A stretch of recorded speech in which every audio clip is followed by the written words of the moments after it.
Well, this is also just something that's really interesting about the UFO UAP world.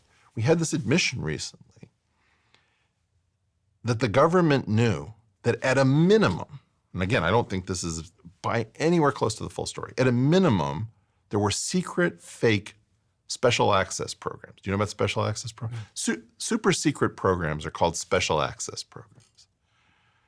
Then there's a further category called unacknowledged special access programs, or USAPs, which is you can know that a special access program exists, like, maybe warhead recovery might be a known one. But then, like, there might be an unacknowledged special access program, which is like theft of foreign nuclear warheads, which it's not even on the books. Only the super secret lawmakers, in the Gang of Eight or whatever it is, can know that exists. And then there are further designations of secretness. There's waived and bigoted. So you can have like a waived, bigoted, unacknowledged special access program, and you don't know any of this language.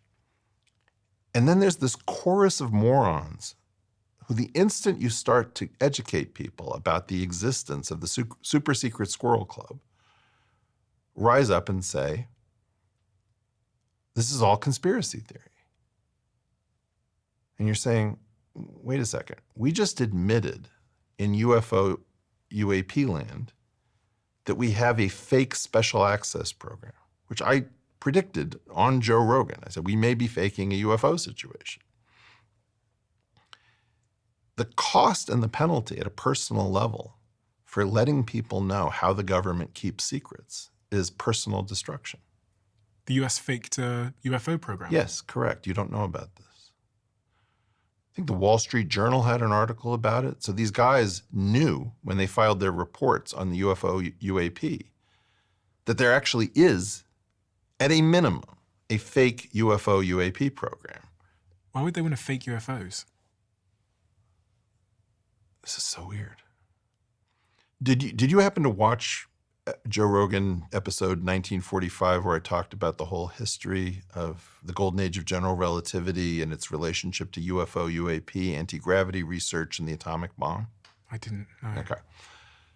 When we invaded the beaches of Normandy on D-Day, that was called Operation Overlord. We had an entirely fake invasion planned of Norway called Operation Fortitude that was part of Operation Bodyguard, which is part of just total deception. And why? Because we were building up troops to do something huge.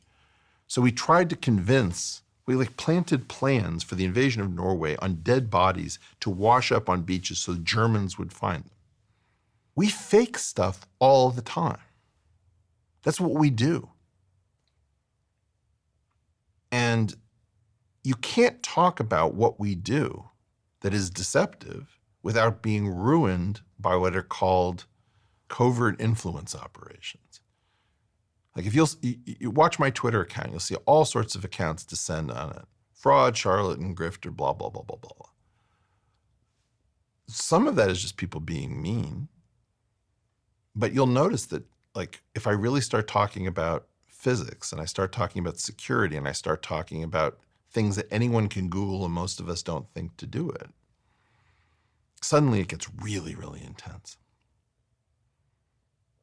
And the whole point is it's supposed to be untraceable. It's supposed to be a way in which, like almost certainly, we know a ton about what happened in the Wuhan Institute of Virology because of two bioweapons conventions that we were signatories to and which we ratified, the Geneva Convention and a bioweapons convention in the 1970s. But that's not top of mind for ordinary people. They just watched, their great-grandma die, and they watched their children get sick, and they watched their own brain fog. They can't know whether that was a bioweapon that we were working on coming out of the University of North Carolina, Chapel Hill with Ralph Barrick's lab.